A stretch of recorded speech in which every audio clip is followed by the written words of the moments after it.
નમસ્કાર મિત્રો, હું છું પ્રમોદ ગઢવી. આપ સૌનું હાર્દિક સ્વાગત છે આપના પોતાના ટોક શો મળવા જેવા માણસમાં. આ એક એવો કાર્યક્રમ છે જ્યાં આપણે એવા વ્યક્તિત્વોને મળીએ છીએ જેમણે પોતાના સંઘર્ષ, મહેનત, પ્રામાણિકતા અને માનવીય અભિગમથી સમાજમાં એક આગવી ઓળખ ઊભી કરી છે. આ કાર્યક્રમનો હેતુ માત્ર વ્યક્તિનો પરિચય કરાવવાનો નથી, પરંતુ તેમની જીવનયાત્રા, વિચારધારા અને અનુભવોમાંથી આપણે સૌને કંઈક શીખવા મળે તેવો છે.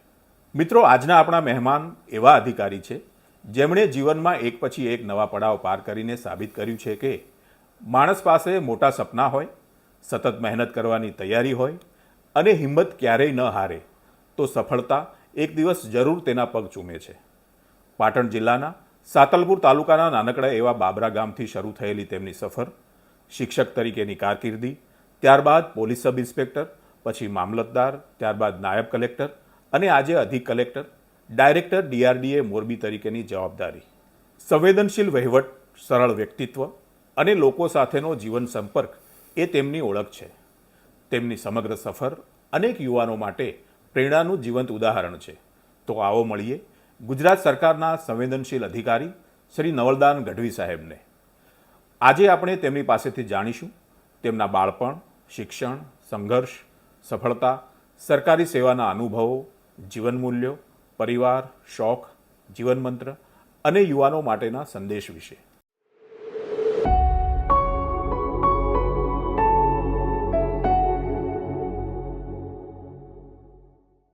નમસ્કાર સાહેબ. નમસ્તે. મળવા જેવા માણસ કાર્યક્રમમાં આપનું હાર્દિક સ્વાગત છે. Thank you. સર, સૌ પ્રથમ આપનું અત્યારે જે કરંટ પોઝિશન છે, આપ ડાયરેક્ટર DRDA મોરબી તરીકે કાર્યરત છો, તો DRDA ડાયરેક્ટર તરીકેની આપની શું જવાબદારીઓ છે? પ્રમોદભાઈ, હું વ્યક્તિગત રીતે આપનો આભારી છું જી કે આપે આપના આ કિંમતી શોમાં, મૂલ્યવાન શોની અંદર મને આમંત્રિત કર્યો અને મને આ શોના માધ્યમથી આપની સાથે અને આપના દર્શકો સાથે વાત કરવાની તક મળી. જી ડિસ્ટ્રિક્ટ રૂરલ ડેવલપમેન્ટ એજન્સી, જિલ્લા ગ્રામ વિકાસ એજન્સી, રાજ્ય સરકાર અને કેન્દ્ર સરકારની સંયુક્ત ગ્રાન્ટથી જી આ એજન્સીમાં કામ ચાલતું હોય છે. અને સાચી વાત કહું તો રાજ્ય સરકાર અને કેન્દ્ર સરકારની જે ફ્લેગશિપ યોજનાઓ છે, જી એ ફ્લેગશિપ યોજનાઓની અમલવારી જિલ્લા ગ્રામ વિકાસ એજન્સી કક્ષાએથી થતી હોય છે. સમગ્ર જિલ્લામાં? યસ પ્લીઝ, આખા જિલ્લામાં. જી તાલુકા કક્ષાએ તાલુકા વિકાસ અધિકારી એના અમલીકરણ અધિકારી હોય છે. જી અને ડિસ્ટ્રિક્ટ રૂરલ ડેવલપમેન્ટ એજન્સીના વહીવટી અધિકારી તરીકે ડાયરેક્ટર DRDA હોય છે. ચેરમેન તરીકે આપણે ત્યાં ગુજરાતની અંદર ડિસ્ટ્રિક્ટ ડેવલપમેન્ટ ઓફિસર હોય છે. અન્ય રાજ્યોમાં કલેક્ટર્સ પણ ચેરમેન હોય છે. ફ્લેગશિપ યોજનાઓ જેવી કે પ્રધાનમંત્રી Awas Yojana, national rural livelihood mission, આજીવિકા મિશન, VBG રામજી, નરેગાને બદલે હવે નવો કાયદો આવ્યો છે. દેશની અંદર કોઈ પણ વ્યક્તિ જો એ રોજગાર ઈચ્છતો હોય તો રોજગારથી વંચિત ન રહે એ માટે. અને રોજગારીની ગેરંટી. Yes please.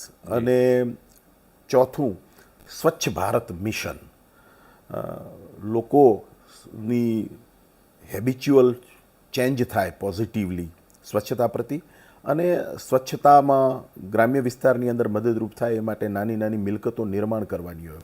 જી તો આવા કામો ડિસ્ટ્રિક્ટ રૂરલ ડેવલપમેન્ટ એજન્સી, જિલ્લા ગ્રામ વિકાસ એજન્સી તરફથી થતા હોય છે. પ્લીઝ. સર, હવે આપના બાળપણ અને શિક્ષણની વાત કરીએ તો સાતલપુર તાલુકાના બાબરા ગામથી શરૂ થયેલી આપની સફર, આપનું બાળપણ કેવી રીતે ગુજર્યું અને પ્રારંભિક શિક્ષણ કેવી રીતે, ક્યાં સુધી આપે કર્યું? પ્રમોદભાઈ, મારા દાદા એ એમના જમાનાના બહુ પ્રગતિશીલ વ્યક્તિ હતા. તે જમાનામાં તેઓ વિનોબા ભાવે, કવિ દુલાભાયા કાગ, પિંગલસિંહભાઈ પાયક, જી રવિશંકર દાદા, જી આવા જે પ્રગતિશીલ અને સેવાભાવી લોકો હતા એમના સંપર્કમાં એ આવેલા. 1960ની અંદર જ્યારે ગુજરાતની અંદર પંચાયતી રાજની સ્થાપના થઈ ત્યારે સતત 20 વર્ષ સુધી પ્રારંભિક કાળની અંદર એ મારા ગામ સહિત કુલ સાંતલપુર તાલુકાના 7 ગામોની જૂથ ગ્રામ પંચાયતના સતત 20 વર્ષ સુધી સરપંચ રહેલા. આપના દાદા? Yes please. એટલે દાદાએ પ્રગતિશીલ પરિવારનો એક પાયો નાખેલો. વાહ. અને દાદા પોતે અક્ષર જ્ઞાન પોતાની જાતે મેળવેલું, પણ એમના મનમાં એક સ્વપ્ન હતું કે મારા બાળકો અભ્યાસ કરે. એટલે એમણે 1955ની અંદર, કે જે વખતે હું જે વિસ્તારમાંથી આવું છું એ સાંતલપુર તાલુકો, એના માટે અમદાવાદ અને વડોદરા પણ વિલાયત હતા. હા. ત્યારે એમણે એમના બાળકોને ભાવનગર, આપણી ગઢવી સમાજની જે બોર્ડિંગ હતી, એટલે આપના પિતાશ્રીને. યસ, મારા પિતાજીને એમણે ભણવા માટે મોકલ્યા. જી. અને મારા પિતાજીએ અભ્યાસ કર્યો અને પછી અમારે ત્યાં બનાસકાંઠા ડિસ્ટ્રિક્ટ કોઓપરેટિવ બેંકમાં તેઓ સર્વિસમાં લાગ્યા. એટલે આમ જોવા જઈએ તો પિતાજી નોકરીના ભાગરૂપે બનાસકાંઠાના જિલ્લાના જુદા જુદા ગામોએ એમણે Okay. નોકરી કરી. જી. એટલે એમની સાથે અમારો તમારે પણ પણ ઉછેર એ ગામોમાં થયો. બરાબર છે. પણ કારણ કે યસ પ્લીઝ, પણ કારણ કે પૈતૃક ગામ બાબરા હોવાને લીધે અને દાદાએ બાબરાની અંદર સેવાકીય કામો કરેલા, બાબરા ગામના એ વતની હતા, આજુબાજુના વિસ્તારની અંદર એક પ્રગતિશીલ પરિવાર તરીકેનો પારિવારિક મોભો હતો. એટલે આ બધા લાભો મારા ઉછેરમાં મને પરમાત્માની કૃપાથી સહજ રીતે સાંપડ્યા. જી. એટલે કહેવાય છે ને કે આપણે કંઈ પ્રાપ્ત કરીએ છીએ માત્ર આપણી મહેનતનું પ્રાપ્ત હોતું નથી, 2-3 પેઢીએ કરેલી મહેનતના પરિણામે આપણે હોઈએ છીએ. જી. એટલે એ રીતે દાદા અને પિતાજીએ બાળપણ ખૂબ સારી રીતે અમારો ઉછેર કર્યો. મારા પિતાજી પણ મને યાદ છે કે એમના આજની તુલનાએ જોઈએ તો તે વખતના નાનકડા પગારમાંથી પણ અમને એક રાજકુમારની જેમ ઉછેરીને મોટા કર્યા, અમને બંને ભાઈઓને ક્યા બાત. અને મારા એક બેનને.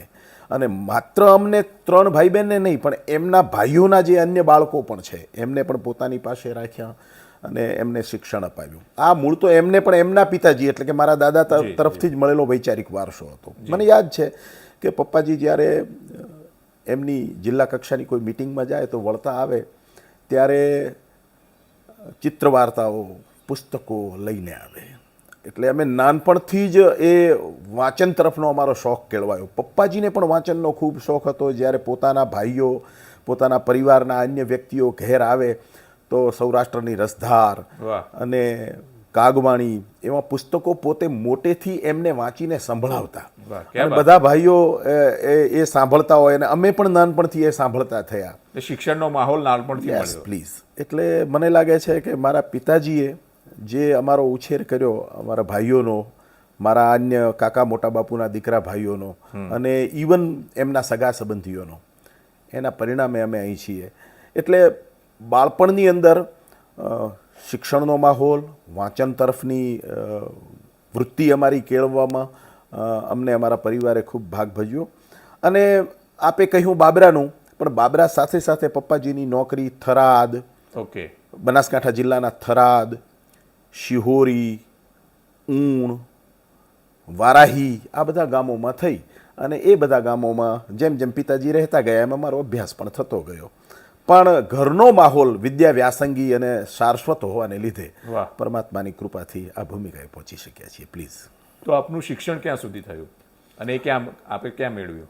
સહજ છે કે હું આજે રાજ્ય સરકારની અંદર GIS સિલેક્શન ઓફિસર તરીકે છું. જી. હજુ પણ ઘણો બધો નોકરીનો ગાળો, 7 વર્ષ જેટલો નોકરીનો બાકી છે. ગાળો બાકી છે. એટલે ગ્રેજ્યુએટ હોઈએ તો જ અહીં પહોંચી શક્યા હોઈએ. જી. પણ સાચી વાત એ છે કે મને SSC સુધી જ રેગ્યુલર સ્ટુડન્ટ તરીકે અભ્યાસ કરવાની તક મળી. ઓકે. SSC પછી અમે આમ તો હવે તો એ કોન્સેપ્ટ ધીરે ધીરે ઓછો થતો જાય છે, પણ હું જ્યારે SSCમાં હતો 1988-89માં, ત્યારે ગ્રામ્ય વિસ્તારોની અંદર ઉત્તર બુનિયાદી વિદ્યાલયો હતા, હા. ગાંધીજીની બુનિયાદી વિચારધારા પ્રેરિત, અને એમાં કૃષિના સબ્જેક્ટ્સ આવતા. હા. એટલે કૃષિનું શિક્ષણ મળતું. આમ જોવા જઈએ તો એ બુનિયાદી શિક્ષણ હતું, પાયાનું શિક્ષણ હતું. અને બાળક માત્ર માહિતીઓનો જ્ઞાન ભંડાર બને એટલું જ નહીં, પણ એના હાથ પગ પણ કેળવાય અને જીવન ઘડતર એનું થાય એ પ્રકારની એક સર્વાંગી શિક્ષણ નીતિ એ હતી. અમે ઉત્તર બુનિયાદી વિદ્યાલયમાં SSC પાસ કર્યું. હવે તે વખતે સિસ્ટમ એવી હતી કે ઉત્તર બુનિયાદી વિદ્યાલયમાં પસાર થયેલો વિદ્યાર્થી હોય એ જો નોકરીનો વાંછું હોય તો પછી 10 પછી કે 12મા ધોરણ પછી BRS કરે અને ગ્રામ સેવક બને, અથવા તો PTC કરીને પ્રાથમિક શાળામાં શિક્ષક બને. બની જાય. મને એસએસસી પછી જોકે તે વખતે પણ જે ક્રીમ વિદ્યાર્થીઓ એને જ પીટીસીમાં પ્રમોશન હા. મળતું. એનું મેરિટ ઘણું હા, ઊંચું. જેને ટકાવારી વિશેષ આવી હોય એને જ એડમિશન મળતું. અમે પીટીસીની અંદર એડમિશન લીધેલું, પીટીસી કર્યું, પ્રાઇમરી ટીચર કોર્સ, ઓકે. અને પછી 7 વર્ષ પ્રાથમિક શાળામાં શિક્ષક તરીકે કામ કર્યું, બનાસકાંઠા જિલ્લા શિક્ષણ સમિતિ સંચાલિત પ્રાથમિક શાળાઓમાં. જી. અને પછી એક્સટર્નલ અભ્યાસ કર્યો. એમાં અમારે રાધનપુરની અંદર નવી તે વખતે ઉત્તર ગુજરાત યુનિવર્સિટી અંતર્ગતની કોલેજ બનેલી. હિંમતલાલ મુલાણી આપણા ગુજરાત રાજ્યના વિધાનસભાના સ્પીકર હતા. એમણે એ શૈક્ષણિક સંકુલની સ્થાપના કરેલી અને અમે એના પ્રારંભિક વિદ્યાર્થી. ગ્રેજ્યુએટ થઈ ગયા અને ગ્રેજ્યુએટ થયા પછી ડેસ્ટિની અમને અહીં લઈ આવી. એટલે સ્પર્ધાત્મક પરીક્ષા આપવાનો વિચાર આપ શિક્ષક હતા ત્યારે પણ હતો જ? ચોક્કસ. અને કંઈક મેં કહ્યું એમ પારિવારિક ઉછેર એવો હતો. જી. કંઈક જે પરિવારમાંથી આવીએ છીએ પરિવારમાંથી ખમીર જ એવું મળેલું કે સ્પર્ધામાં ઝુકાવવું. વાહ. હંમેશા સ્પર્ધામાં ઝુકાવવું, સ્પર્ધાથી પાછા પડવું નહીં.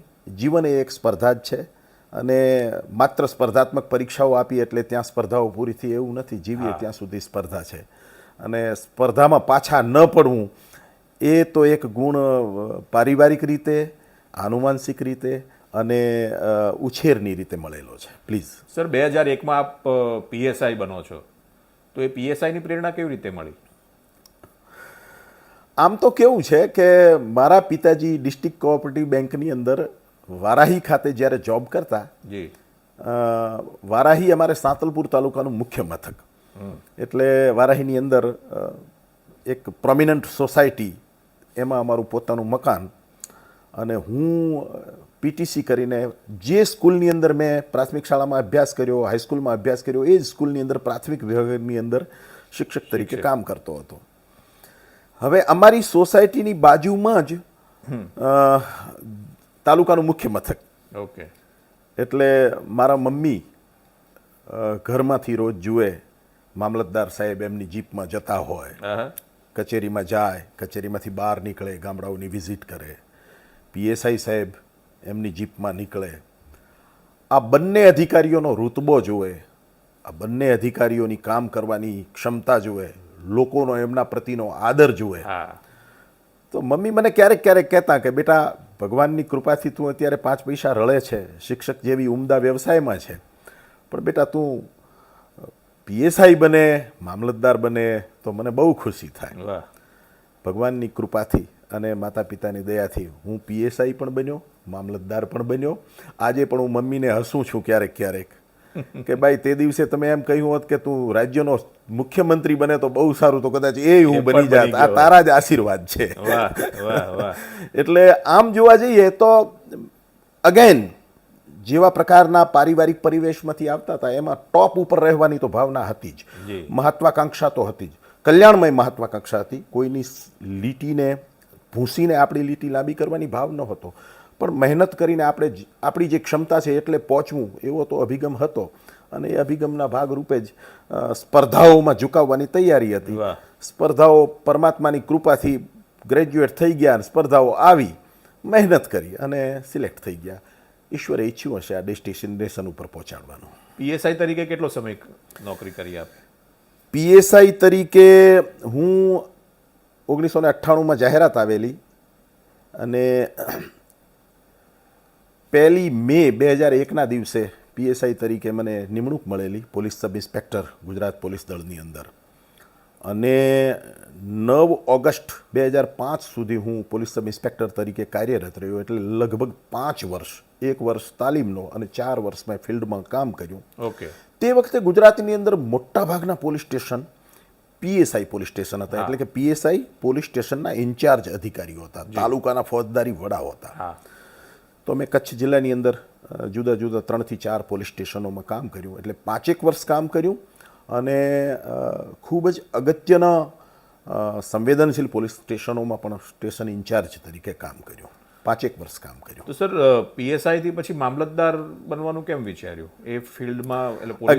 અગેન 2001માં અમે ગુજરાત પોલીસ એકેડેમી કરાઈની અંદર જ્યારે પીએસઆઈની તાલીમ લેતા હતા, વચ્ચે એક વાત કહી દઉં કે ગુજરાત પોલીસ એકેડેમી કરાઈની અમે પ્રથમ બેચ, હા, એટલે એ રીતે અમારી બેચ ઐતિહાસિક હતી. મારા બેચમેટ અત્યારે બધા જ ગુજરાતના ખૂણે ખૂણે ડીવાયએસપી તરીકે કામ કરી રહ્યા છે.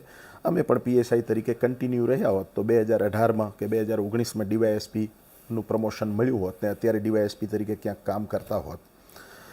2001માં અમે જ્યારે પોલીસ એકેડેમી કરાઈની અંદર તાલીમમાં હતા ત્યારે જ એક નવી જાહેરાત આવી જીપીએસસીમાં ક્લાસ 1 ક્લાસ 2ની કમ્બાઇન્ડ, અને એમાં ક્લાસ 1ની પોસ્ટોમાં ડીવાયએસપીની પોસ્ટ હતી. સહજ સ્વાભાવિક છે, અમે પોલીસની અંદર પીએસઆઈ તરીકે તાલીમમાં હતા એટલે અગેન મેં કીધું એમ ટોપ ઉપર રહેવાનો તો કુદરતી આનુવંશિક રીતે જ પરમાત્માએ આપેલું હતું કે જ્યાં દોડીએ તો સૌથી આગળ નીકળીએ એવો જ ભાવ. એટલે મેં પણ એમાં ફોર્મ ભરેલું અને મારો અભિગમ તો ત્યારે ડીવાયએસપી તરીકે સિલેક્ટ થવાનો હતો. ઓકે. ખેર ડીવાયએસપી તરીકે સિલેક્શન ન થયું અને સેકન્ડ પ્રેફરન્સ મામલતદાર હતો. પોલીસ અને અધિકાર, પોલીસ અને રેવન્યુ, હા, આ બંનેની સૃષ્ટિ બહુ સમાન છે. જી. પોલીસ અને રેવન્યુ બંનેની સૃષ્ટિ એ અધિકારભરી સૃષ્ટિ છે, ઓકે, સત્તાવાહી સૃષ્ટિ છે. એટલે પોલીસ ઓફિસર છે એ રેવન્યુ ઓફિસર તરીકે કામ કરે તો એમાં બહુ કંઈ ડ્રાસ્ટિક ચેન્જ જેવું એને લાગતું નથી. અને બંને પબ્લિકના સીધા યસ સંપર્કવાળા કામો પ્લીઝ, યસ છે. પ્લીઝ, અને અધિકારવાળું કામ છે, જી. એમાં ઓથોરિટી છે. હા, અને રેવન્યુ ઓફિસર પણ જો પોલીસ ઓફિસર તરીકે સિલેક્ટ થાય તો એને પણ કંઈ એવું એમાં ડ્રાસ્ટિક ચેન્જ જેવું લાગતું નથી. અમે જે વખતે પીએસઆઈ હતા 2005માં મારું સિલેક્શન મામલતદાર તરીકે થયું તો ત્યારે પરિસ્થિતિ એવી હતી કે પીએસઆઈમાંથી પીઆઈનું પ્રમોશન 20 વર્ષે મળતું. એટલે હું 2001ની બેચ હતો તો એવું માનીને ચાલીએ કે 2019-20ની અંદર પીઆઈનું પ્રમોશન મળે. જો કે પછી માન્ય નરેન્દ્રભાઈ મોદી સાહેબ રાજ્યના મુખ્યમંત્રી બન્યા અને વહીવટી સુધારણાઓ આવી એટલે મારી બેચને તો 2009માં પીઆઈનું પછી પ્રમોશન મળી ઝડપથી ગયું. પ્રમોશન થવા લાગ્યા. પણ ત્યારે સિનારીઓ એવો હતો કે 2019 કે 20માં આપણે પીઆઈ બનીએ, અત્યારે મામલતદાર બની જઈએ છીએ, ગેઝેટેડ ઓફિસર થઈએ છીએ અને મામલતદાર તરીકે પણ મેં કહ્યું એમ અધિકારભરી સૃષ્ટિ હા, હતી. બિલકુલ. લોકોના જીવાતા જીવનમાં ગુણાત્મક પરિવર્તન આવી શકે એવા કામો કરવાની તક હતી. બિલકુલ, બિલકુલ. એટલે પછી મેં મામલતદાર, જે સેકન્ડ ઓપ્શન હતો, ફર્સ્ટ ઓપ્શન તો ડીવાયએસપી હતો પણ સેકન્ડ ઓપ્શન જે મામલતદાર હતો એ મેં સ્વીકારી લીધો અને મામલતદાર એમાંથી પછી પ્રમોશનના ભાગરૂપે આજે અધિક કલેક્ટર છું. મામલતદાર પછી અત્યાર સુધીમાં આપે ક્યાં ક્યાં નોકરી કરી અથવા કઈ કઈ જગ્યાએ પોસ્ટિંગ મળે આપને? ગુજરાતના જુદા જુદા ઠેકાણે કામ કરવાની તક મળી. જી. સરકારી નોકરીની એક આ મજા હોય છે જી. કે તમે જુદા જુદા વિસ્તારોમાં કામ કરો અને જુદા જુદા વિસ્તારોની તાસીરથી વાકેફ થાઓ અને એ રીતે આપણું પણ ઘડતર થતું હોય છે. મને પોલીસ અને રેવન્યુ બંનેની અંદર કચ્છ જિલ્લો, બનાસકાંઠા જિલ્લો, મહેસાણા જિલ્લો, થોડો સમય પંચમહાલ જિલ્લો, થોડો સમય આજનો બોટાદ જિલ્લો ઓકે અને મોરબી જિલ્લો, ત્યાં મને કામ કરવાની તક મળી. મેં મામલતદાર તરીકે મારું પ્રથમ પોસ્ટિંગ જી. ગાંધીધામ હતું. Okay. Gandhidham was my first police station as a police sub inspector અચ્છા. and Gandhidham was my first taluka as a Mamlatdar and executive magistrate also. એટલે ગાંધીધામથી મારી શરૂઆત થઈ અને ગાંધીધામનું મારા ઉપર મોટું ઋણ છે હું કહું તો એ વધારે પડતું નથી. એટલે મામલતદાર તરીકે ગાંધીધામ, ડીસા આવા બે અગત્યના તાલુકાઓમાં કામ કર્યું. પછી ડેપ્યુટી કલેક્ટરનું પ્રમોશન મળ્યું તો જમીન સંપાદન અધિકારી તરીકે નર્મદાની અંદર થોડો સમય બોટાદ અને થોડો સમય મારા હોમ ટાઉન રાધનપુરમાં, પછી પ્રાંત અધિકારી તરીકે ખેરાલુ. ખેરાલુ હું ગર્વ સાથે એટલા માટે યાદ કરું છું કે ખેરાલુ એ 3 તાલુકાનો પ્રાંત હતો મહેસાણા જિલ્લામાં. જી. ખેરાલુ, વડનગર અને સતનાસણા. અને વડનગર હોવાને લીધે ખેરાલુમાં કામ કરવું એ મારા માટે ગૌરવપ્રદ એટલા માટે હતું કે એક તો વડનગર આપણી ઐતિહાસિક અને સાંસ્કૃતિક ધરોહર જાળવીને બેઠેલું શહેર તો છે જ, પણ વડનગર એ માનનીય નરેન્દ્રભાઈ મોદી સાહેબનું વતન છે અને એમના વતનમાં એ જ્યારે હું ત્યાં પ્રાંત અધિકારી હતો ત્યારે એ ગુજરાતના મુખ્યમંત્રી પણ હતા અને પછી 2014ની ચૂંટણી પછી એ પ્રધાનમંત્રી પણ બન્યા. એટલે મુખ્યમંત્રી અને પ્રધાનમંત્રીના ગામના પ્રાંત અધિકારી તરીકે મને કામ કરવાની તક મળી. મારું અહોભાગ્ય સમજુ છું. ખેરાલુ, ભચાઉ પણ one of the largest sub division in Gujarat state એવું આપણે કહેવું હોય તો કહી શકીએ વિસ્તારની દ્રષ્ટિએ. ભચાઉ, સુઈગામ એ પણ સરહદી રીતે સંવેદનશીલ પ્રાંત. આ બધા પ્રાંતોમાં મને કામ કરવાની તક મળી. સાથે સાથે પ્રાંત અધિકારી હોવાને નાતે અન્ય વિભાગની અંદર યા તો ચાર્જમાં યા તો ઇનહેરન્ટલી કામ કરવાની તક મળી. એટલે વહીવટે ખૂબ શીખવાડ્યું અને આપણાથી થાય એટલું લોકોના હિતની અંદર આપણે કામ કર્યું. પ્લીઝ. અલગ અલગ જગ્યાએ આપણે પોસ્ટિંગ ભોગવ્યા, એ દરમિયાનના થોડા યાદગાર પ્રસંગો, ઘટનાઓ આપને યાદ હોય તો આપ શેર કરશો પ્લીઝ. હવે આમ તો કેવું છે કે હું અન્ય ઓફિસરની મને નથી ખબર, પણ મારો અભિગમ શું છે હું આપને કહું. મેં હંમેશા જે કામ કર્યું છે ને એ કાયદામાં ગવર્મેન્ટ ઓફિસર એવો કોઈ વર્ડ નથી. જી. કાયદામાં છે પબ્લિક સર્વન્ટ જેવો શબ્દ છે. પબ્લિક સર્વન્ટનો અર્થ આપણે શિષ્ટ ભાષામાં કહીએ તો જાહેર સેવક, અને સાવ દેશી તળપદી ભાષામાં કહીએ તો નોકર. આપણે નોકરશાહીનો એક ભાગ છીએ. સરકાર આપણી શેઠ છે, સરકાર આપણી મા બાપ છે, અને સરકાર એટલે કોણ? લોકશાહી રાષ્ટ્રમાં તો લોકોએ ચૂંટેલી સરકાર. આમ જોવા જઈએ તો લોકો આપણા શેઠ છે, લોકો આપણા માલિક છે, લોકો આપણા મા બાપ છે, અને આપણે એની સેવા કરતા એના સેવક છીએ. એટલે આ અભિગમથી કામ કર્યું છે. એટલે ઓથોરિટીનો બને ત્યાં સુધી ઓછો ઇસ્તેમાલ કર્યો છે. નથી કર્યો એવું નથી. કાયદાથી જે ઓથોરિટી મળી હોય એ જ્યારે આપણે ઈચ્છિત પરિણામ પ્રાપ્ત કરવું હોય લોકોના વિશાળ હિતની અંદર, તો ઓથોરિટીનો ઉપયોગ કર્યો છે. અન્યથા ભાવના હંમેશા સેવક તરીકેની રાખી છે. ડાઉન ટુ અર્થ જ કામ કરવાનો અભિગમ રાખ્યો છે. હજુ પણ જ્યાં સુધી સરકારમાં સેવા કરવાની તક મળે ત્યાં સુધી ડાઉન ટુ અર્થ જ કામ કરવાનો અભિગમ રાખ્યો છે. એટલે બહુ આમ મજા માણી છે જોબમાં એવું કહેવા કરતાં આ સરકારી નોકરી કરવી એ પરિતાપવાળું જીવન છે, એ એક તપસ્યાયુક્ત જીવન છે. પણ મારા કેટલાક પ્રસંગો આપને કહું, આપને પણ કદાચ મજા આવશે. હું જ્યારે 2004-05 પોલીસ સબ ઇન્સ્પેક્ટર થાણા અધિકારી તરીકે કચ્છ જિલ્લાના દયાપર પોલીસ સ્ટેશનમાં હતો, ત્યારે આપને ખ્યાલ હોય તો કચ્છ જિલ્લાનો લખપતથી ઉપરનો જે દરિયાઈ અને જમીની વિસ્તાર છે એને સર ક્રીક કહેવાય છે. અને સિર ક્રીક છે એની સીમા આંકણીના સંદર્ભમાં ભારત અને પાકિસ્તાન વચ્ચે પારંપરિક રીતે એક વિવાદ ચાલ્યો આવે છે. તો એ વિવાદના સોલ્યુશનના એક ભાગરૂપે તે વખતે પાકિસ્તાનની આપણી જેમ પેરામિલિટરી ફોર્સ BSF છે, એમ પાકિસ્તાનનું પેરામિલિટરી ફોર્સ છે રેન્જર્સ, પાકિસ્તાન રેન્જર્સ. એ પાકિસ્તાન રેન્જર્સ અને આપણું બોર્ડર સિક્યુરિટી ફોર્સ BSF એ બંનેનો સંયુક્ત સર્વે થયેલો. હવે એમાં આમ કોઈ PSI તરીકે મારો કોઈ રોલ ન હતો, પરંતુ અમારા તે વખતના કચ્છના SP, અત્યારે તો એડિશનલ DGP છે માનનીય પિયુષ પટેલ સાહેબ, એ કચ્છના SP હતા. અને તે વખતે અમારા LCBના PSI હતા, તે નિવૃત્ત થઈ ગયા DYSP તરીકે, DR અગ્રાવત સાહેબ.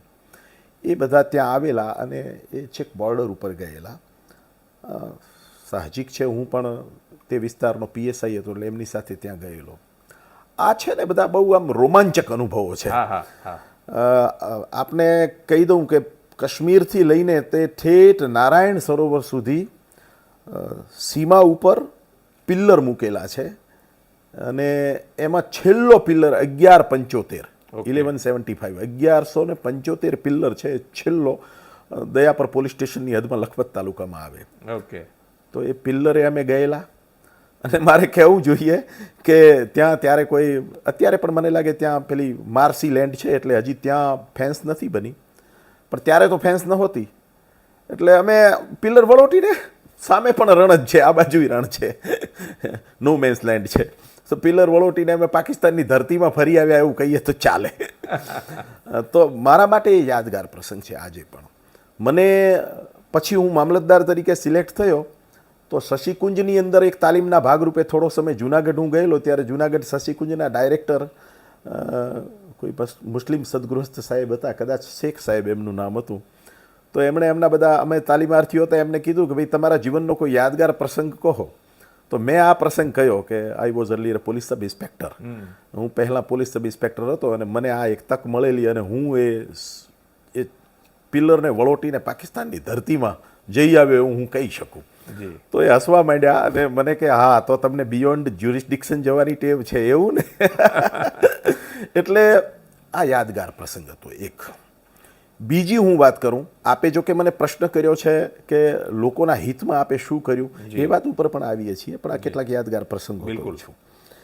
બીજું, તે વખતે પાકિસ્તાનમાંથી સીમા ઘૂસણખોરી ન થાય એ માટે હું જે પોલીસ સ્ટેશનમાં હતો દયાપરમાં PSI તરીકે, તો અમારું મોટું કામ, અમારે વધારે કામ એ તરફ જ અમારો ફોકસ રહેતો. ઓકે. કારણ કે મિલકત સંબંધી કે શરીર સંબંધી ગુનાઓ ત્યારે બહુ ઓછા થતા. જી. તે વખતની જિંદગી બહુ જુદી હતી અને એમાં હું જે વિસ્તારની અંદર પોલીસ સબ ઇન્સ્પેક્ટર હતો એ વિસ્તાર તો આખું જે જૂનવાણી પરંપરા મુજબ જીવતો મુલક હતો. આપણે નાના સૂના રજવાડાના ઠાકોર હોય એવી રીતે લોકો આપણા પ્રત્યે આદરભાવ દાખવતા. તો મારા દયાપર પોલીસ સ્ટેશનની અંદર 3 બોર્ડર આઉટપોસ્ટ હતા અમારા પોલીસના. એક મુધાન, એક લખપત અને એક લાલ છત્તા. આ ત્રણેય આઉટપોસ્ટ ઉપર પ્રત્યેક આઉટપોસ્ટ દીઠ 2 ઊંટ સવાર અને 2 ઊંટ અમારી પાસે હતા. હવે તમે કલ્પના કરી શકો છો કે બોર્ડર પેટ્રોલિંગમાં હું નીકળ્યો હોઉં અને અમે વાયરલેસ સેટથી સૂચના આપીએ કે ભાઈ તમે ઊંટ લઈ અને 100 જગ્યાએ આવી જાઓ, એટલે સામેથી અમારો ઊંટ સવાર ઊંટ લઈને આવે, અમે ગાડીમાંથી ઉતરીને પછી ઊંટ ઉપર બેસીએ અને પછી ઊંટ સવારી કરતાં કરતાં બોર્ડર પેટ્રોલિંગ કરતાં કરતાં આપણે, એટલે જુઓ આમાં કેવું છે કે નોકરી ઘણીવાર માણસો કરતા હોય છે ને તો એવું સમજતા હોય છે કે આમાં શું કરવાનું, આ તો આ રોજ રોજ, પણ નોકરીમાંથી જો આનંદ લેવાની તક મળે તો આ ઇકો ટુરિઝમ થઈ ગયું. બરાબર. સરકારના ઊંટ ઉપર બેસીને આપણે પેટ્રોલિંગ કરતાં કરતાં એક બોર્ડર આઉટપોસ્ટથી બીજી આઉટપોસ્ટ ઉપર જઈએ. આ બધા મારા યાદગાર પ્રસંગો છે અને મને એવું લાગે છે કે મેં નોકરી યથાતથ રીતે સરકાર પ્રત્યે પૂરેપૂરી વફાદારી દાખવીને તો કરી, મારી ફરજના ભાગરૂપે કરી, પણ એમાંથી અમે આનંદ પણ માણ્યો, અમે મજા પણ લીધી, અમે આજુબાજુની પ્રકૃતિથી પણ પરિચિત થયા. જે વિસ્તારમાં નોકરી કરી એ વિસ્તારના સામાજિક અને ઐતિહાસિક સંદર્ભોને પણ અમે જાણ્યા, એના વગડાઓને પણ ખૂંદ્યા. એટલે આ પોલીસ સબ ઇન્સ્પેક્ટર તરીકે જે કામ કર્યું એના યાદગાર પ્રસંગો છે. હું જ્યારે ગાંધીધામ મામલતદાર હતો 2007થી લઈને 2011 સુધી, 4.5 વર્ષ સુધી મને ગાંધીધામની અંદર મામલતદાર તરીકે સેવા કરવાની તક મળી. 4.5 વર્ષે મોટો ગાળો છે, ઘણો લાંબો સમય કહેવાય. એમાં મને એક પ્રસંગ આજે યાદ આવે છે. કામો બહુ નાના હોય છે, હા, પણ લોકોના જીવાતા જીવનમાં એનું બહુ મોટું એક્ઝેક્ટલી. એમાં કોઈક ઇન્ડિવિજ્યુઅલના જીવનમાં ઘણો મોટો ફરક પડતો. પ્લીઝ તે વખતે રાજ્ય સરકારની એક યોજના હતી કે ઝૂંપડપટ્ટી વીજળીકરણ. હવે ગાંધીધામ છે ને કોસ્મોપોલિટન સેન્ટર છે. આખા ભારતમાંથી લોકો પોર્ટ એક્ટિવિટી અને ઔદ્યોગિક દ્રષ્ટિએ, પોર્ટ એક્ટિવિટીને લીધે ઔદ્યોગિક દ્રષ્ટિએ પણ ગાંધીધામનો ખૂબ જ વિકાસ. કચ્છનો ભૂકંપ પછી જે હોલિડે ટેક્સ હોલિડે સ્કીમ આવી એને લીધે ઘણી બધી રાષ્ટ્રીય કક્ષાના ની કંપનીઓએ પોતાના વર્કશોપ, પોતાના કારખાનાઓ ત્યાં ખોલ્યા, એટલે રોજગારીની તકો ગાંધીધામ અને કંડલા કોમ્પ્લેક્સમાં બહુ. તો ગુજરાતના અન્ય પ્રાંતોમાંથી અને ભારતના અન્ય રાજ્યોમાંથી પણ લોકો આવે અને આવાસકીય સગવડ ઓછી હોવાને લીધે જમીનના કેટલાક તે વખતે વિકટ પ્રશ્નો હતા, કારણ કે ત્યારે જમીન ગાંધીધામની સરકાર પાસે નહોતી, કેપીટી પાસે હતી, કંડલા પોર્ટ ટ્રસ્ટ પાસે હતી. એટલે KPT is it self in a state. તે વખતે જમીનના સંદર્ભમાં કેપીટી એક સ્ટેટ જેવો સ્ટેટસ ધરાવતી હતી.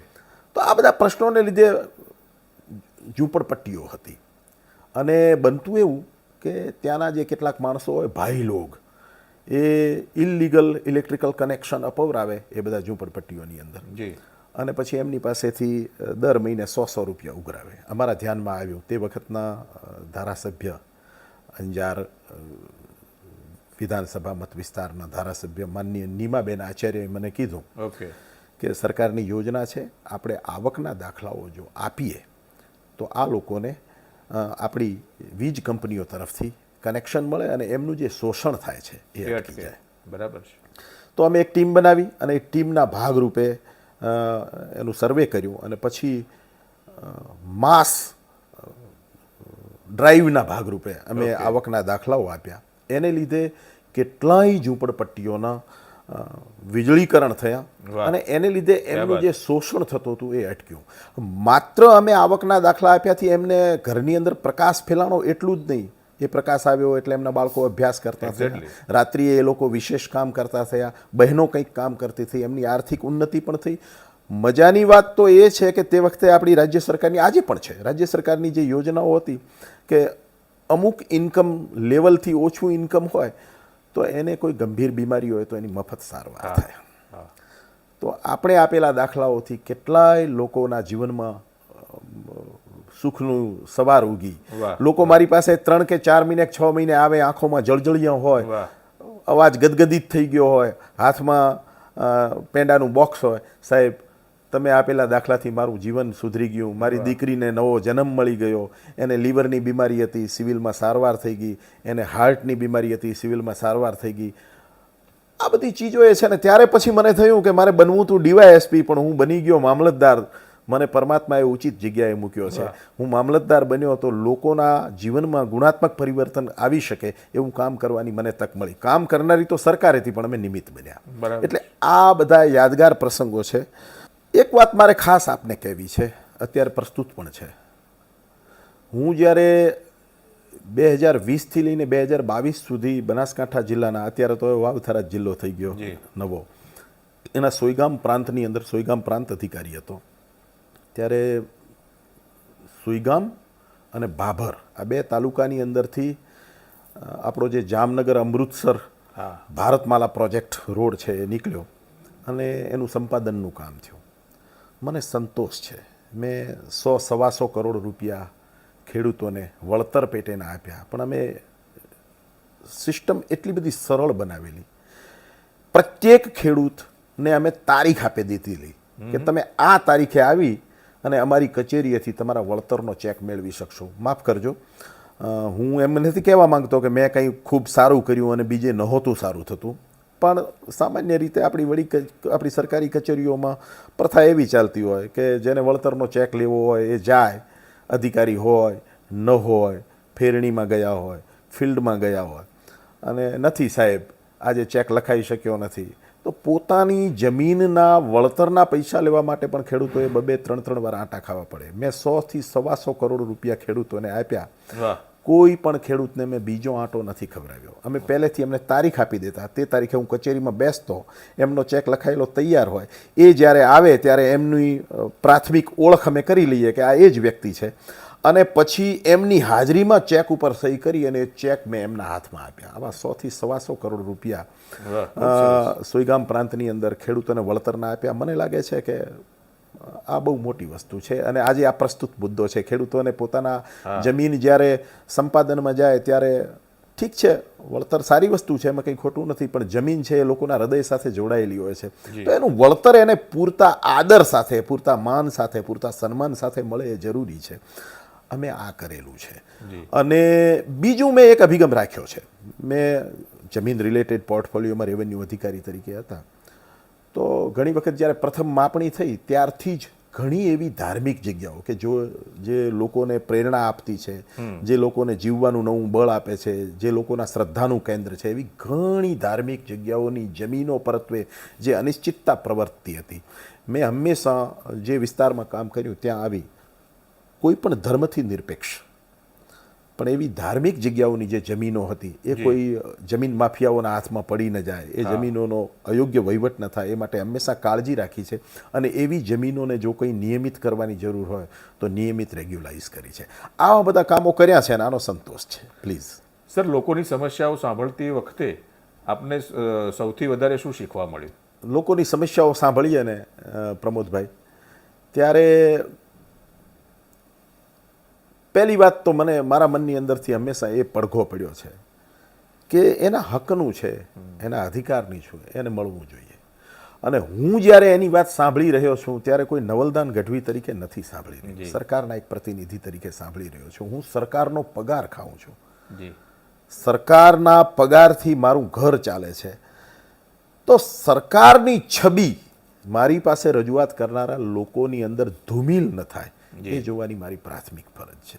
અને લોકો પણ જ્યારે જિલ્લા કક્ષાએ કે સબ ડિવિઝન કક્ષાએ આપણી પાસે આવીને રજૂઆત કરતા હોય ત્યારે મને લાગે છે કે લોકો માટે તો આપણે સુપ્રીમ કોર્ટ જેવી સ્થિતિ હોય છે.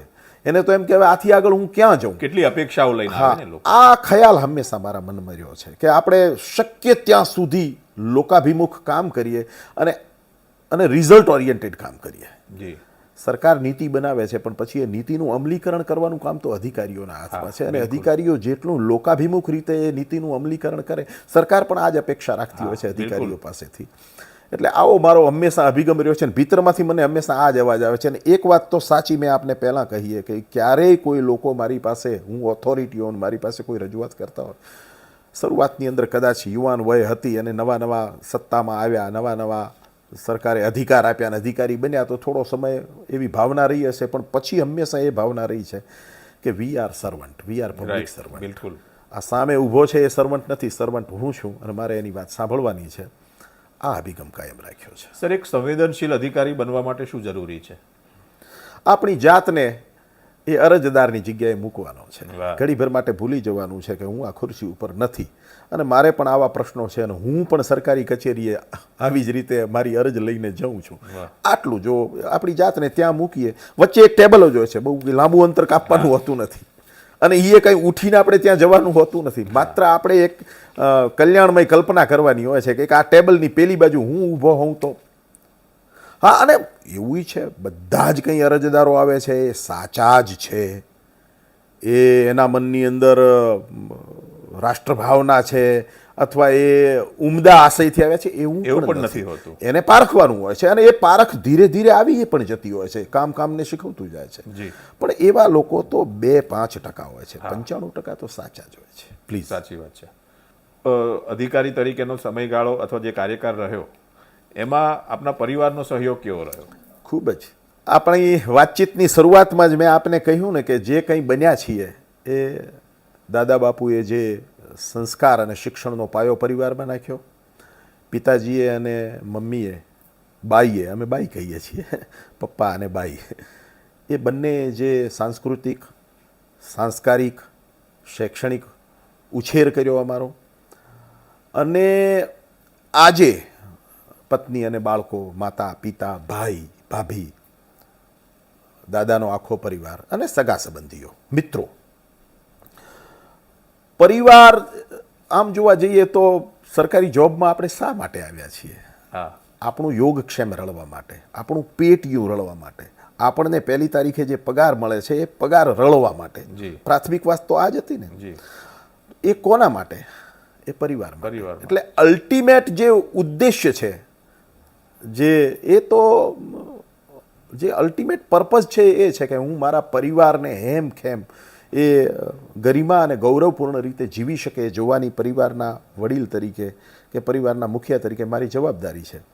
એટલે પરિવારને સમર્પિત જીવન આપણે જીવ્યા છીએ, પણ આ સમર્પણ છે એ વન ટાઈપ ઓફ પ્રતિસમર્પણ છે.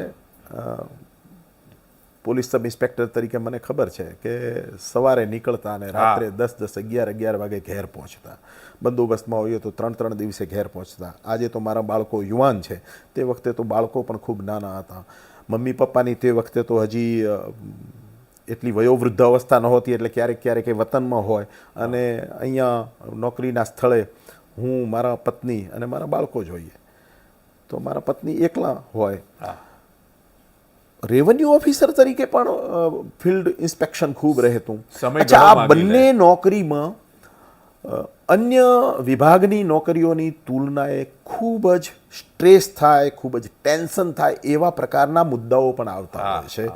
ઇવન અધિકારીને પોતાને પર્સનલ થ્રેટ ઉપસ્થિત થાય એવા સંજોગોમાં પણ એને મુકાવવું પડતું હોય છે. બિલકુલ, બિલકુલ. આવા સંજોગોમાં પણ મને લાગે છે કે પરિવાર છે એ આપણી પડખે હોય છે, પરિવાર જ આપણી તાકાત હોય છે. આપણે દેશી બોલીની અંદર એક દાખલો છે નોળવેલનો. કહે છે કે સાપ અને નોળિયા વચ્ચે પ્રાકૃતિક વેર હોય છે અને સાપ ને નોળિયો ભેગા થાય તો એ બંને વચ્ચે ભયાનક લડાઈ થતી હોય છે. તો આપણે ત્યાં એવી એવું એક દેશી મિથક છે કે નોળિયો છે એ એના દરની અંદર એક નોળવેલ નામની વનસ્પતિ છે એને ગોતીને રાખતો હોય છે અને લડતો એ જ્યારે સાપથી થાકી જાય ત્યારે પાછો દરમાં જાય, એ નોળવેલને સૂંઘે એટલે એનામાં નવી શક્તિ આવી જાય, નવી ચેતના આવી જાય, નવી ચેતનાથી એ આપૂરિત થઈ જાય. મને લાગે છે કે સરકારની અંદર અધિકારી તરીકે કામ કરતો વ્યક્તિ, જેને આપણે જાહેર સેવક કહીએ છીએ, સેવા કરતો વ્યક્તિ, એના માટે એનો પરિવાર એની નોળવેલ છે. રોજ સાંજે જાય, એના પરિવાર સાથે રહે, નવી ચેતના, નવી શક્તિથી આપૂરિત થાય અને બીજે દિવસે પાછો પોતાના કામે ચડે. પરિવાર છે તો આપણે છીએ. સાચી વાત છે. એટલે પરિવારનો સહયોગ આપને ખૂબ મળ્યો? પ્રત્યેકને મળતો હોય છે. આપણી ભારતીય જીવન પદ્ધતિ જેવી છે. આપણે કંઈ યુરોપિયન કે અમેરિકન સ્ટાઇલથી જીવતા નથી. અહીં તો હું એકલો કંઈક કરી બતાવું તો એમાં કંઈ વશે કાંઈ નથી. હું મારો વ્યક્તિગત વિકાસ કરું, સાથે સાથે મારા પરિવારનો વિકાસ થાય તો જ મને લાગે સમાજ પણ કંઈક વાહ એણે કંઈક કરી સાચી બતાવ્યું. વાત. એકલો હું કંઈ કરી બતાવું તો મને લાગે સમાજ પણ કદાચ એમ કે હવે ઠીક છે એણે કરી બતાવ્યું, પણ એના ભાઈની સ્થિતિ તો જુઓ, એના દીકરાની સ્થિતિ તો જુઓ, એના પપ્પાની સ્થિતિ તો જુઓ. આનો કોઈ મતલબ નથી. એટલે આપણે જે પરિવેશમાં જીવીએ છીએ ત્યાં મને લાગે છે કે આ પ્રશ્ન જ અપ્રસ્તુત છે. જી. અહીંયા તો પરિવાર અને આપણે એક થઈને જીવીએ છીએ. મું મને લાગી તું મના, તું મને લાગી મું, વાહ. લૂણ વળુંભ્યા પાણી અને પાણી વળુંભ્યા લૂણ. ગૃહિણી જે રીતે રોટલો બનાવતી વખતે પાણીની અંદર મીઠું નાખી અને ખારવણ બનાવે અને પાણી અને મીઠું એક થઈ જાય, અહીંયા એવું જ છે. પરિવારનો વડીલ અને પરિવાર એ અવિનાભાવી સંબંધથી એકબીજા સાથે જોડાયેલા છે. મને લાગે છે કે પરિવાર છે તો જ આપણે છીએ. સર, આટલા વ્યસ્ત શિડ્યુલમાં કોઈ શોખ કેળવ્યો છે આપે? શોખ બાળપણમાં ખૂબ હતા. આજે પણ એ શોખ અકબંધ છે. વચ્ચે વચ્ચે સમય મળ્યો ત્યારે એ શોખ મુજબ જીવવાનો પ્રયત્ન પણ કર્યો છે. પણ યથાતથ રીતે કહું તો હજુ આશા રાખું છું કે નિવૃત્ત થઉં ત્યારે હું ફિઝિકલી અને મેન્ટલી ફિટ હોઉં અને મારા શોખને સંપૂર્ણપણે સમર્પિત થઉં. શોખ ઘણા છે.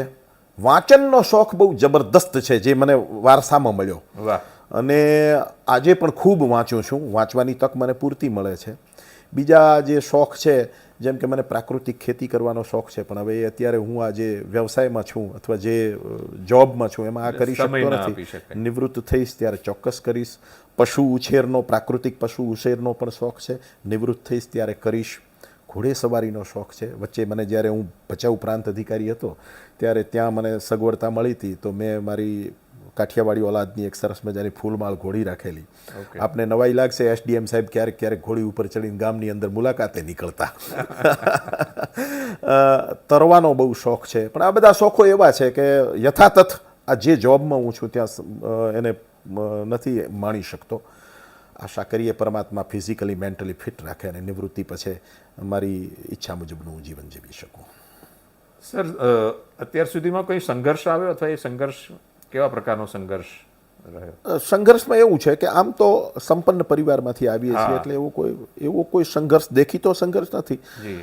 પણ પ્રમોદભાઈ, માનસિક ભૂમિકા ઉપર સતત સંઘર્ષમાં જીવવાનું થયું. મને લાગે એ સંઘર્ષ તો હજુ પણ ચાલુ છે. ઓકે.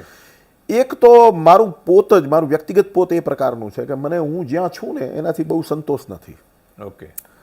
આમ આપણે ત્યાં કહેવાય છે કે ગોધન, ગજધન, બાજીધન ઓર રતન ધન ખાન, જબ આવત સંતોષ ધન સબ ધન ધૂર સમાન. ઓકે. બધા પ્રકારના ધન છે એ જ્યારે સંતોષ રૂપી ધન આવી જાય ત્યારે બધા ધૂળ સમાન છે. સંતોષ જ સાચું ધન છે. પણ મારા જીવનમાં જરા ઉલટું છે. મારા જીવનનો એક મોટો રહ્યો છે કે હું જ્યાં છું એનાથી મને સંતોષ નથી. મારે હજુ વધુ પ્રાપ્ત કરવું છે. હજી મારે વધુ આગળ વધવું છે.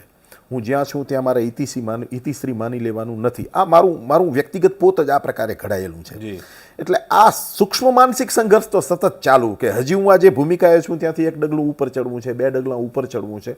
હા, પરમાત્માથી ડરીને ચાલું છું. જી. આ જગતમાં 2 પગે ચાલતા માણસનો બહુ ડર મને નથી, પણ ભગવાનનો ડર છે. અને મને એવું લાગે છે કે જે ભગવાનથી ડરે એણે પછી 2 પગે ચાલતા માણસથી ડરવાની જરૂર પણ નથી. વાહ, સાચી વાત. અને ભગવાનનો ડર એ છે કે પરમાત્મા ક્યારેય કોઈની લીટી આપણે હાથે ભૂંસાવીને આપણી લીટી લાંબી ન કરાવે, પણ મહેનત કરવાની પ્રેરણા આપીને આપણી લીટીને આપણે લાંબી જ રાખીએ.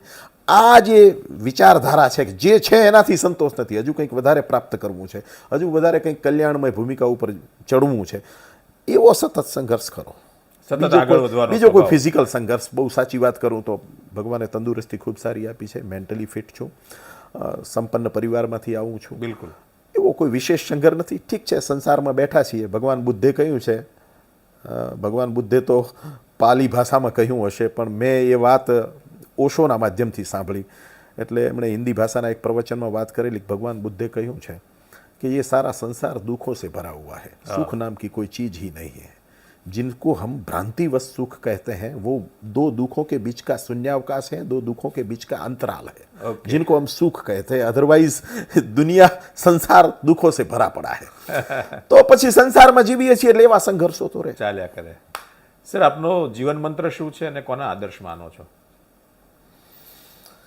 મારો જીવન મંત્ર આપને કહું તો એક તો જે ભૂમિકાએ છીએ એ ભૂમિકાએથી ઉચ્ચતર ભૂમિકાએ જવા માટે સતત પ્રયત્ન કરતા રહેવું.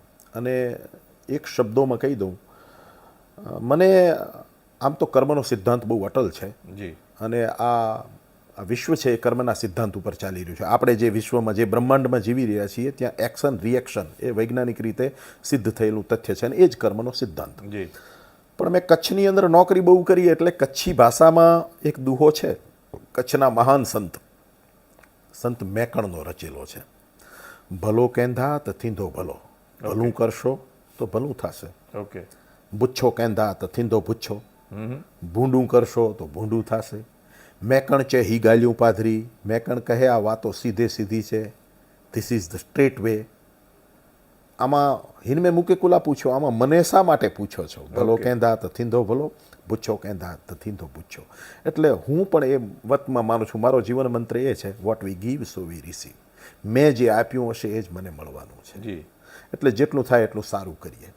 આપણે જ આપણા ભાગ્યના વિધાતા છીએ, આપણે જ આપણું ભાગ્ય ઘડીએ છીએ. પરમાત્માએ તો આપણને એક રો મટીરિયલ્સ આપી મુઠ્ઠીમાં અને મોકલી દીધા અને કહ્યું કે આ પૃથ્વી ઉપર કોઈ પ્રાણી પાસે ફ્રી વિલ નથી. હા.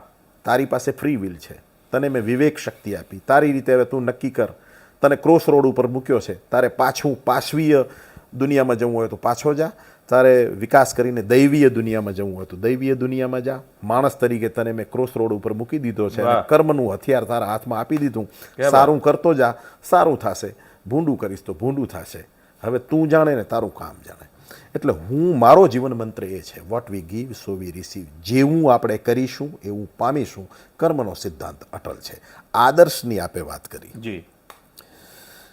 તો માફ કરજો પણ કોઈ એક વ્યક્તિ મારો આદર્શ નથી. જ્યાંથી જે કંઈ શ્રેષ્ઠ મળ્યું એ સ્વીકાર્યું. એટલે હું એમ કહું તો હું સ્વયં જ મારો આદર્શ છું. મારે જ કંઈક સારું બનતા જવું છે. એવી ભૂમિકા નથી આવી કે હું કોઈનાથી અભિભૂત થઈ જાઉં કે કોઈનાથી પ્રભાવિત થઈ જાઉં કે બસ હવે આના જીવનમાં જે છે આ બધું જ સાચું છે ને આપણે આ જ રીતે જીવવું છે. આવો કોઈ આદર્શ નથી.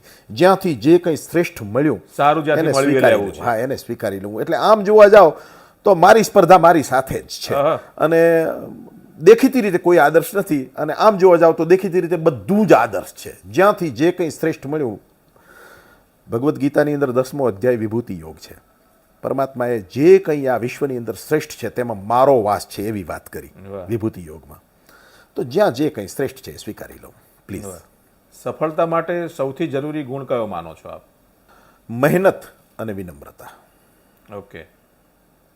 મહેનત કરતા જાઓ અને વિનમ્ર રહો. કારણ કે વિનમ્રતા તમે નથી રહેતા ઇટ મીન્સ કે તમે અહંકારી છો અને અહંકારીને સફળતા મળી હોય તો પણ એ સફળતા એની પાસે ટકતી નથી અને સફળતા મળે છે મહેનતને લીધે. અગેન કર્મનો સિદ્ધાંત, તમે જે કરશો તે પ્રાપ્ત કરશો. સાચી વાત છે. યુવાનોને સર શું સંદેશ આપશો આજના યુવાનોને? યુવાનોને એ જ કહેવાનું છે કે મિત્રો તમે જ તમારા ભાગ્યના વિધાતા છો. કોઈની ઉપર આશા રાખશો નહીં. શીખી જાઓ શું સારું છે. આ બ્રહ્માંડના નિયમો છે. આ બ્રહ્માંડીય નિયમો સાથે સુસંગત જીવન જીવો. આપણે જે વાવીએ છીએ તે જ ઉગે છે એ આ બ્રહ્માંડનો નિયમ છે. આપણે બાવળ વાવ્યો હોય તો આંબો નથી ઉગવાનો અને આંબો વાવ્યો હોય તો નિશ્ચિત છે આંબો જ ઉગશે, બાવળ નહીં ઉગે. તમે જે કરશો તે તમને મળવાનું છે. તમે જ યુવા મિત્રો, તમે જ તમારા ભાગ્યના વિધાતા છો. બસ આટલું સમજી લો અને પછી જાગ્યા ત્યાંથી સવાર સારું કરવાનું શરૂ કરો એટલે પછી સારું જ થતું જવાનું છે. એટલે બીજી બધી ફિલોસોફીમાં બહુ અટવાશો નહીં. સારું કરવાની શરૂઆત કરી દો અને જેટલું તમે સારું કરી શકો એટલું. કોઈને આંગળી ચીંધી શકો તો આંગળી ચીંધાનું પુણ્ય છે. જેટલું મનસા વાચા કર્મણા, મનથી પણ સારું થઈ શકે છે સારા વિચારો કરવાથી. કારણ કે જે વિચારીશું તે આચારમાં આવશે. એટલે મનથી સારું વિચારો, વાચા સારું બોલો. કારણ કે સારું જે આપણે બોલીએ છીએ એનાથી જ આપણા નવા પ્રતિભાવો આવે છે, આપણી ઇમેજ ક્રિએટ થાય છે, શત્રુઓ બને છે, મિત્રો બને છે. તો સારું વિચારો, સારું બોલો અને સારા કર્મ કરો. અંતે તો એ જ સાચી વસ્તુ છે. જે કરીશું એ જ આપણને મળવાનું છે. એટલે યુવાનોને મારો ખાલી આટલી જ સલાહ છે કે આપણા જ હાથમાં આપણું ભાગ્ય છે. મેં કહ્યું એમ પરમાત્માએ આપણને ક્રોસ રોડ ઉપર મૂક્યા છે.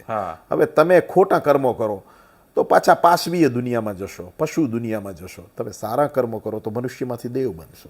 સર, સરકારી જોબમાં જે યુવાનોને આવવું છે એ લોકોએ ખાસ શું કાળજી રાખવી? મહેનત મહેનત મહેનત મહેનતનો કોઈ વિકલ્પ નથી. જી, મહેનતનો કોઈ વિકલ્પ નથી. મહાભારતની એકલવ્યવાળી આખ્યાયિકા હંમેશા યુવાનો યાદ રાખે. એકલવ્ય ખાલી ગુરુ દ્રોણની પ્રતિમા બનાવી અને શીખી ગયો. કરત કરત અભ્યાસ તે જડમતી હોત સુજાન, રસરી આવત જાત તે શીલ પર પરત નિશાન. હવે તો આપણે નળની અંદર પાણી આવે છે. હા, હર ઘર નલ અને નલ સે જલ નો કોન્સેપ્ટ છે અત્યારે સરકારનો. પણ હજુ એક પેઢી પહેલાંનું આપણે વિચારીએ ને તો પનિહારીઓ માથે બેડું મૂકી અને ગામના પાદરની અંદર કૂવા હોય ત્યાં પાણી ભરવા જતી.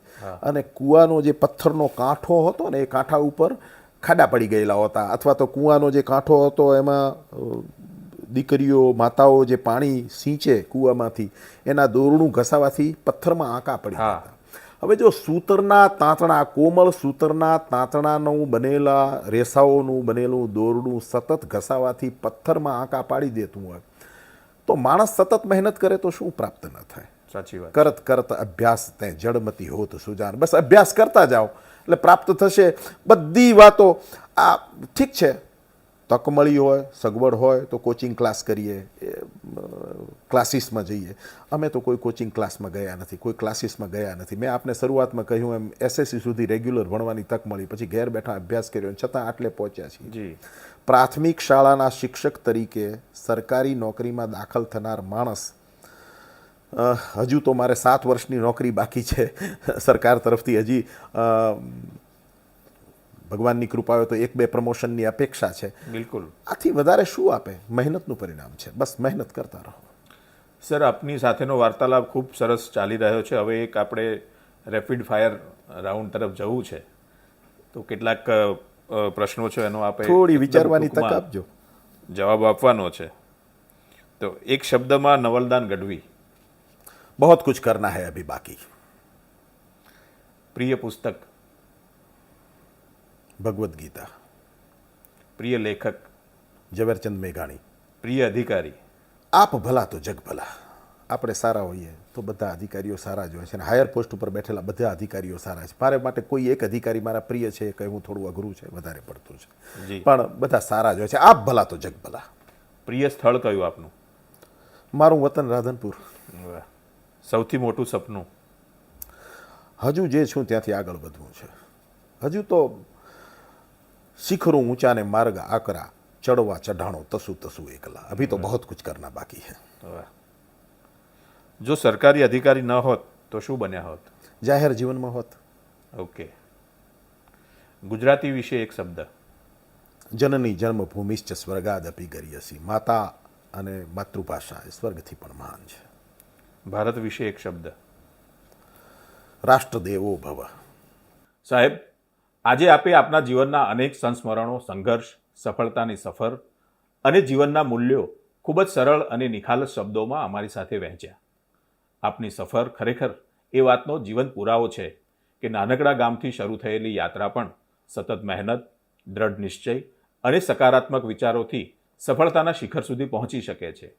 આપના વિચારો અને અનુભવો ચોક્કસપણે હજારો યુવાનો માટે પ્રેરણારૂપ બનશે. મળવા જેવા માણસ કાર્યક્રમ માટે સમય આપવા બદલ આપનો હૃદયપૂર્વક ખૂબ ખૂબ આભાર સાહેબ. ખૂબ ખૂબ આભાર સાહેબ. મળવા જેવા માણસ સિરીઝમાં મને પણ ઉપસ્થિત રહેવાની તક મળી. મારું પણ એ સદભાગ્ય છે. હું પણ આપનો આભાર વ્યક્ત કરું છું. ખૂબ ખૂબ ધન્યવાદ. આભાર સાહેબ. મિત્રો, જો આપને આજનો આ પ્રેરણાદાયી એપિસોડ ગમ્યો હોય તો વિડીયોને લાઇક કરો, વધુમાં વધુ શેર કરો, અમારી યુટ્યુબ ચેનલને સબસ્ક્રાઇબ કરો અને અમારા ફેસબુક પેજને ફોલો કરવાનું ભૂલશો નહીં. આપના પ્રતિભાવો અમારા માટે ખૂબ જ કિંમતી છે, તેથી કોમેન્ટ બોક્સમાં જરૂર લખજો. ફરી મળીશું એક નવા પ્રેરણાદાયી વ્યક્તિત્વ સાથે. ત્યાં સુધી નમસ્કાર. જય હિન્દ. જય જય ગરવી ગુજરાત.